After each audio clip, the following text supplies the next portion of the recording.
Have y'all seen the movie The Number 23? About Jim Carrey playing as this guy who constantly is seeing this number 23 and drawing parallels with it? 2 3. Like two threes, like 33? Like the number we see everywhere with all the rituals they're always doing? And how this movie, ironically, is 1 hour and 41 minutes, which is 1 plus 4 is 5, plus 1 is 6, which is 2 threes. And how the director, Joel T. Schumacher, was a Swedish Jew, if you know what I'm insinuating with this, because they kind of run everything. And how in Freebuildery, the number 23 primarily refers to the 23rd degree of the Scottish Rite, known as the Chief of the Tabernacle, or the Knight of Valor. And what about all these icons that wear the number 23? We have Michael Jordan. We have LeBron, nicknamed King James. And how his crown that they have him depicted with behind him is ironically a 5-pointed crown. 2 plus 3 is 5, the law of fives. Or the 23 enigma that can be seen in different books like the Illuminatus trilogy, Illuminati, or Cosmic Trigger 1, the final secret of the Illuminati, therein called the law of fives for the 23 enigma. Or in Principle Discordia, that claims that all things happen in fives or are divisible by the multiples of fives, or somehow directly or indirectly appropriate to 5. This is referred to as the law of fives. The 23 enigma is regarded as the corollary of the law of fives because 2 plus 3 is 5. And also 2 and 3 is 2 threes, 3 3. In these works, 23 is considered lucky, unlucky, sinister, strange, sacred to the goddess Eris, who is chaos, or sacred to the unholy gods of the Cthulhu mythos, which I'm going to go into soon. Yes, Eris, as the Greek goddess of strife, discord, and chaos, actively creates disruption for established order. She intentionally breaks down patterns, incites conflict among gods, fallen angels, and mortals, and thrives on breaking down the anaristic illusion, the false belief that the universe is inherently ordered. Ordo ab chao, translated from Latin as order out of chaos, is a prominent motto in the Freebuildery, particularly associated with the 33rd degree of the Scottish Rite. There's that 2 threes. It signifies the Masonic goal of bringing structure, wisdom, and enlightenment to a chaotic or ignorant world. It represents transforming disorder into clarity through personal and societal improvement.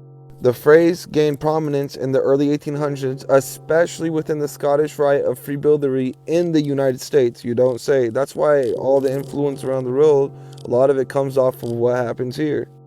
It symbolizes the internal process of a builder striving to master chaotic emotions or thoughts to create a more ordered, disciplined, and spiritual life.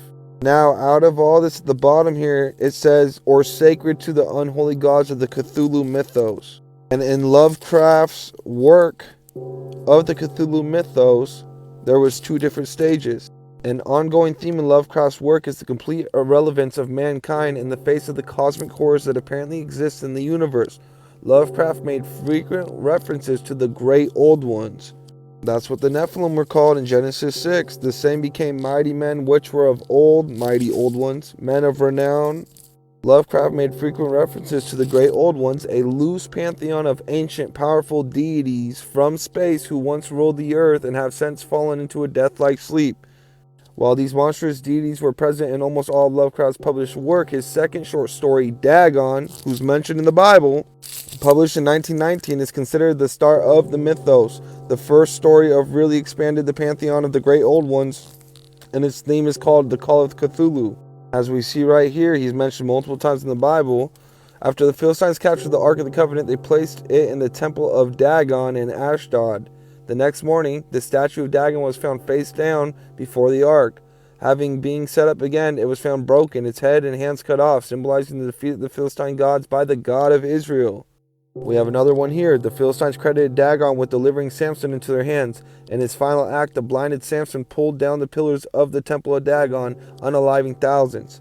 And also Saul's head in the temple. Following King Saul's death, the Philistines placed his head in the temple of Dagon as a trophy. Now this is Cthulhu that this H.P. Lovecraft wrote about. He is depicted as a giant octopus-headed dragon-like being. Cthulhu is a great old one who lies in death-like slumber in the sunken city of Riley beneath the Pacific Ocean of all places, whose mere existence can drive humans mad. He is a central figure in the Cthulhu mythos, a shared fiction universe of cosmic horror, and has become a major figure. Now, how ironic that his granddad, who is Whipple Van Buren Phillips, was a prominent free builder, and he was the founder of the Ionic Lodge number 28 in Green, Rhode Island in 1870. While his grandson often drew on his upbringing in the Phillips household, H.P. Lovecraft himself was not a builder. That's such a lie. Yes, in nearly all jurisdictions, a founder of a new builder lodge must be a third-degree master builder, as only master builders have full voting rights, can hold office, and are officially listed on the charter. So his dad founded the Ionic Lodge, so he has to be a master builder. I'm sorry, his granddad. And if his granddad's a master builder, this is a bloodline thing. He definitely has ties to this, even if they don't want to admit it right here. That's why he's writing about Dagon. That's why he's writing about these mythos that had to do with Enigma 23, because it's all connected. And the name Cthulhu, invented by H.P. Lovecraft, likely derives from the Greek word chthonic, meaning of the earth or underground.